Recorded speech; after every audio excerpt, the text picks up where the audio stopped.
Thank you for all joining me here today. My name is Katie Wilson, and I'm running for Seattle Mayor. In these times, we all have a duty to stand up for our democracy and to uphold the principles on which it is built. I'm standing here today calling on the Sinclair Broadcast Group to reject authoritarianism, to reject government censorship, and to stand up for free speech by reinstating Jimmy Kimmel's show on KOMO-TV. The First Amendment protects private speech from government censorship. It is of the utmost importance that we do not let our media, our forums for news and commentary and debate that are so essential to the functioning of our democracy, be subject to control and pressure from the federal government.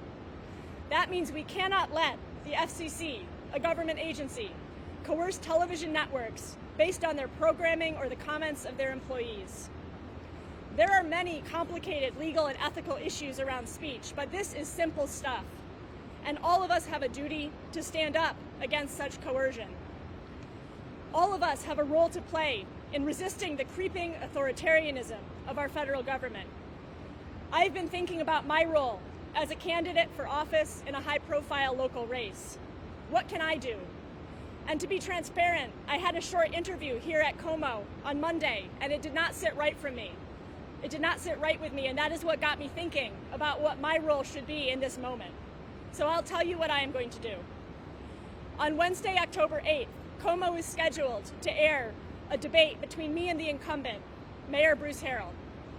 I cannot, in good conscience, participate in an event that will drive viewers and dollars to a broadcasting corporation that colludes and capitulates, that collapses like a house of cards under pressure from the Trump administration. So I am calling on Sinclair Broadcast Group to reinstate Jimmy Kimmel's show. It is an easy thing to do.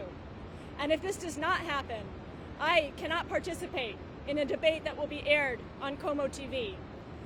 And I want to emphasize that this is a difficult decision because it's not just their debate.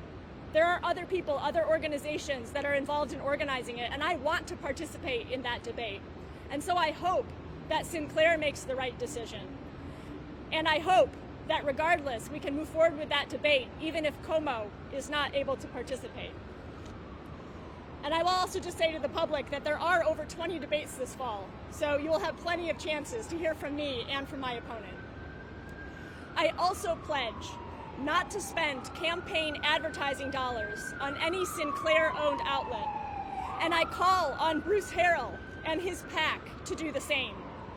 We should all be able to agree that Seattle will stand up for our basic civil liberties and not simply fold under threats from Donald Trump. I also want to emphasize that I appreciate all of the hardworking people at KOMO-TV, the journalists, the news anchors, and all of the employees, and I know that they did not make this decision. This is about their corporate owner, Sinclair Broadcast Group. The events of the past few weeks hold many lessons for us. One of those lessons is about the danger of corporate consolidation of our media landscape, and also the crisis that the journalism industry is facing in our times. The fact is, there is not a sustainable funding model for high-quality local journalism and news coverage in our country today. We see social media companies gobbling up advertising revenue that once flowed to newspapers. We see hedge funds buying up local newsrooms, stripping them for parts, and laying off reporters. Even here in Seattle, we used to have 2 daily newspapers and 2 alternative weeklies, and now we have only 1 of each. Our local media landscape here in Seattle and in Washington State just suffered another blow last week. Cascade Public Media announced that it is eliminating its written journalism and cutting more than 15 jobs. As someone who was once a regular columnist for Cascade back when it was called Crosscut, this loss feels personal to me. Losses like this, repeated year after year in communities across the country, are devastating for our democracy. The hollowing out of local news contributes to political polarization and enables corruption. How can we hold governments, corporations, and other powerful actors accountable without skilled journalists doing the painstaking work of digging into what is really going on behind the facade? How can voters make informed decisions in local elections? This is a big problem, a national problem, but right here in Seattle, we can help to forge a solution. Part of the answer is public funding. Until the middle of the last century, U.S. newspapers were heavily supported by postal subsidies.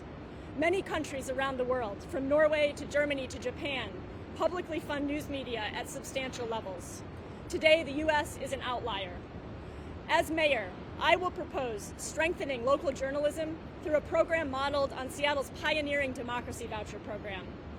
Imagine if each individual resident could allocate some amount, such as $150 annually, to the local news outlets of their choice. In this way, public funds can help to sustain and grow our local news ecosystem without giving politicians the power to influence news coverage. Local journalism clarifies how power is wielded, how our institutions are succeeding or failing to serve us. It enables public debate and ties communities together. It promotes civic vitality and undergirds our ability to self-govern.